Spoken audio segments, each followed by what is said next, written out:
So இப்போ நம்ம வந்துட்டு பெங்களூர் ஏர்போர்ட்டில் இருக்கோம், கெம்பகவுடா இன்டர்நேஷ்னல் ஏர்போர்ட்டில். எனக்கு பண்ணி நிறைய பேர் தூங்கிட்டு இருக்காங்க. ஸோ ஆக்சுவலாக அது வந்துட்டு நீங்கள் டிக்கெட் போர்டிங் கார்டெலாம் வாங்கிட்டு உள்ளே வந்துட்டீங்க அப்படின்னா தூங்குறதுக்கு நிறைய இடங்கள் இருக்கும். ஸோ இப்போ நம்ம கரெக்டாக ஏர்போர்ட் உள்ள என்ட்ரி ஆகிட்டோன்னே பார்த்துட்டிங்கன்னா ஃபஸ்ட்டு இப்படி தான் இருக்கும். இந்த மாதிரி பெரிய க்யூடு நின்றுட்டுருக்கோம்.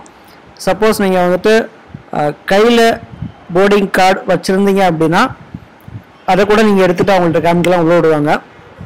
இல்லைனா இங்கே வந்துட்டு டிஜி யாத்ரா இருக்குது. உங்கள் டிக்கெட் டீட்டெயில்ஸ், உங்கள் பர்சனல் டீட்டெயில்ஸ் எல்லாமே என்ட்ரு பண்ணிட்டீங்க அப்படின்னா டிஜி யாத்ரா வழியாக நீங்கள் வந்துட்டு ஈஸியாக வந்துட்டு அங்கே க்யூ கம்மியாக தான் இருக்கும். ஸோ டக்குன்னு அங்கே உள்ளே போயிடலாம். ஸோ எனிவேஸ் கவலைப்பட தேவையில்லை. நீங்கள் நார்மலாக டிக்கெட் வச்சுருந்தீங்க, டிஜி யாத்ராவில் வந்துட்டு ரெஜிஸ்ட்ரேஷன் பண்ணலன்னா கூட உங்கள் டிக்கெட்டை காமிச்சிட்டு நீங்கள் தாராளமாக உள்ளே வரலாம். என்ன ஜஸ்ட் ஒரு 5 மினிட்ஸ் ஆகும், அவ்வளோதான் க்யூவில் வெயிட் பண்ணுறதுக்கு. ஸோ T2 டெர்மினல் உள்ளே வந்துட்டோன்னே பார்த்துட்டிங்கன்னா இந்த மாதிரி இன்ஃபர்மேஷன் சென்டர் ஒன்று இருக்கும். ஏதாவது இன்ஃபர்மேஷன் வேணும் அப்படின்னா தகவல் அங்கே கேட்டு தெரிஞ்சுக்கலாம். இப்போ நம்ம வந்துட்டு ஃப்ளைட்டுக்கு போர்டிங் கார்டு வாங்கிட்டு உள்ளே வந்துட்டோம். செக்யூரிட்டி ஏரியாலாம் தாண்டி உள்ளே வந்துட்டோன்னே பார்த்துட்டிங்கன்னா இந்த மாதிரி நிறைய சோஃபாலாம் இருக்கும், கவுச்சுன்னு சொல்லுவாங்க. அதில் நீங்கள் தாராளமாக ரெஸ்ட் எடுக்கலாம். நார்மலாக நிறைய பேர் வந்துட்டு ஏர்லி மார்னிங் ஃப்ளைட் கேட்ச் பண்ண வருவாங்க. 6 o'clock flight, 8 o'clock flight. So இதெல்லாம் நீங்கள் மிட் நைட்டில் வந்துட்டு ஒரு கேபை நம்பி நீங்கள் உட்கார முடியாது. சப்போஸ் கேபு கேன்சல் ஆகுது, இல்லை நீங்கள் ரொம்ப தூரத்துலேருந்து வரணும், நடுவில் டிராஃபிக் வருது, மிட் நைட்டில் ட்ராவல் பண்ணுறது கொஞ்சம் கஷ்டமாக இருக்குது அப்படின்னு நீங்கள் நினச்சிங்க அப்படின்னா நிறைய பேர் வந்துட்டு ஏர்லி மார்னிங் ஃப்ளைட்டுக்கு நைட்டுக்கே வந்துட்டு ஏர்போர்ட்டுக்கு வந்துடுவாங்க.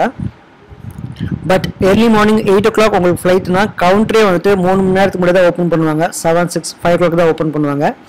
ஸோ 5 o'clock வரைக்கும் நீங்கள் வந்துட்டு அங்கே சேரில் உட்காரத்துக்கு பதிலாக இங்கே வந்துட்டு உங்களுக்கு நிறைய இடத்துல கவுச்சஸ் இருக்குது, நீங்கள் தாராளமாக வந்து ரெஸ்ட் எடுக்கலாம்.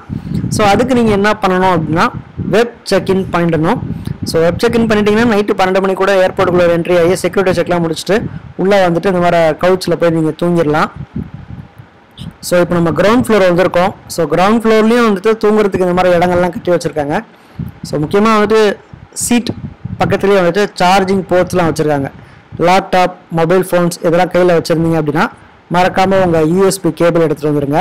மறக்காமல் உங்கள் சார்ஜிங் கேபிள்ஸ் எடுத்துகிட்டு வந்துட்டீங்க அப்படின்னா உங்கள் கேட்ஜெட்ஸ்க்கு நீங்கள் சார்ஜ் பண்ணிக்கலாம். ஸோ இப்போ மணி பார்த்துட்டிங்கன்னா ஏர்லி மார்னிங் 4 o'clock ஆகுது. ஏர்லி மார்னிங் டிபார்ச்சர்ஸ் நிறையவே இருக்குது. இப்போ நீங்கள் பார்த்துட்டு இருக்கிறது வந்துட்டு ஏர் Asia flight which is converted to air India Express flight. So ஒரு காலத்தில் வந்துட்டு ஏர் ஏஷியா ஃப்ளைட்டை வந்துட்டு ரெட் கலரில் இருக்கும், ஏர் ஏஷியா அப்படின்னு போட்டிருப்பாங்க. இப்போ அந்த ஃப்ளைட்டை வந்துட்டு ஏர் இண்டியா எக்ஸ்பிரஸ் கம்பெனி வாங்கிட்டாங்க. ஸோ அதை வாங்கிட்டு அவங்க வந்துட்டு அந்த ரெட் கலர் பெயிண்ட்டை மட்டும் அப்படியே வச்சுருக்காங்க, ஏர் இண்டியா எக்ஸ்பிரஸ் அப்படின்னு சொல்லிட்டு எதுவுமே மேலே போடலாம். ஸோ இப்போ ஏர் இண்டியா எக்ஸ்பிரஸ் மட்டும்தான் இருக்குது இந்தியாவில், ஏர் ஏஷியா ஃப்ளைட்ஸ் கிடையாது. ஸோ இப்போ நம்ம கிரவுண்ட் ஃப்ளோரில் வந்துட்டு இந்த சினாரியை பார்த்தோம். இப்போ நீங்கள் பார்த்துட்டு இருக்கிறது வந்துட்டு T2 டெர்மினல். அதாவது பார்த்துட்டிங்கன்னா இந்த டெர்மினல் வந்து உங்களுக்கு இன்டர்நேஷ்னல் டிபார்ச்சர்ஸ் நடக்கும். அதே மாதிரி ஏர் இண்டியா எக்ஸ்பிரஸ், ஸ்டார் ஏர், விஸ்தாரா இந்த ஏர்லைன்ஸ்லாம் வந்துட்டு T2 டெர்மினல் தான் டிபார்ட் ஆகும். அலையன்ஸ் ஆரும் சேர்த்து தான் சொல்கிறேன். ஸோ இப்போ நம்ம வந்துட்டு T2 டெர்மினலில் நீங்கள் வந்துட்டு நிறைய இடங்கள் இருக்கும். ஸோ T2 டெர்மினலில் வந்துட்டு செம்மையாக டெக்கரேஷன் பண்ணி வச்சுருக்காங்க. இதை சுற்றி பார்க்குறதுக்கே ஒரு நாள் ஆகும் போல், அந்தளவுக்கு நல்லா பண்ணி வச்சுருக்காங்க. முக்கியமாக வந்துட்டு நைட் டைம் வரதா இருந்தால் நான் சொன்ன மாதிரி சீக்கிரமாக வந்துட்டீங்க, வெப் செக்இன் பண்ணிட்டீங்க அப்படின்னா இங்கே வந்துட்டு தூங்கிடலாம். ஸோ மறக்காமல் நீங்கள் வந்துட்டு பேபிஸ்லாம் கூட்டம் வந்தீங்கன்னா இங்கே டாய்லெட்ஸ் அண்ட் பேபி கேர் ஃபெசிலிட்டிஸ்லாம் இருக்குது. குழந்தைங்கள்லாம் நல்லா பராமரிக்கிற மாதிரி அங்கங்கே ஃபெசிலிட்டிஸ் இருக்குது, கவலைப்பட தேவையில்லை. ஸோ கவுச் ஃபெசிலிட்டி இங்கே இருக்கிறது எல்லா இடத்துலையும் இருக்குப்பா. அதாவது ஒரு சில இடத்துல தான் வந்துட்டு சோஃபா போட்டு வச்சுருப்பாங்க சில ஏர்போர்ட்ஸ்லாம். இப்போ டெல்லிலாம் பார்த்தீங்கன்னா ஒரு சில ஏர்போர்ட்ஸில் மட்டும்தான் இருக்கும். ஃபேமிலி டாய்லெட், அதாவது குழந்தைங்க தூக்கிட்டு வந்திருக்கீங்க அப்படின்னா குழந்தைங்க, அப்பா அம்மா எல்லா பேரும் சேர்ந்து ஒரு பெரிய ரூம் மாதிரி இருக்கும். அந்த ரூமில் வந்துட்டு டாய்லெட் ஃபெசிலிட்டி இருக்குது. ஸோ அதை நீங்கள் அவாய்ட் பண்ணிக்கலாம். ஃபேமிலி டாய்லெட் அப்படின்னு போட்டிருப்பாங்க. So D12, D13. இப்போ நம்ம வந்துட்டு ஃபஸ்ட் ஃப்ளோருக்கு வந்துட்டோம். ஸோ ஃபஸ்ட் ஃப்ளோர்லேயும் வந்துட்டு மக்கள் தூங்குற மாதிரி அந்த மாதிரி இடங்கள்லாம் பண்ணி வச்சுருக்காங்க. ஆக்சுவலாக தூங்குற இடம் கிடையாது, பட் இங்கேயும் மக்கள் வந்து தூங்கிட்டு இருப்பாங்க. எல்லா இடத்துலையும் வந்துட்டு இந்த மாதிரி பிளான்ஸ் இருக்குது. இது வந்துட்டு Air India Express flight first ground ஃப்ளோரில் பார்த்தோம். இப்போ இதே ஃப்ளைட் வந்துட்டு ஃபஸ்ட் ஃப்ளோரில் இருக்குது. ஸோ தூரத்தில் பார்க்கும்போது உங்களுக்கு A350 ஏர் இண்டியா ஃப்ளைட்ஸ்லாம் தெரியுது. நைட் டைமில் பார்த்துட்டிங்கன்னா ஏர்போர்ட்டே ஒரு மாதிரி வேக்கண்ட்டாக தான் இருக்குது. பட் நிறைய ஃப்ளைட்ஸ் வந்துட்டு ஏர்லி மார்னிங் டிபார்ச்சர்ஸ் நிறையவே இருக்குது. நிறைய பேர் வந்துட்டு ரெஸ்ட் எடுத்துகிட்டு இருக்கிறத நீங்கள் நல்லாவே கவனிக்கலாம்.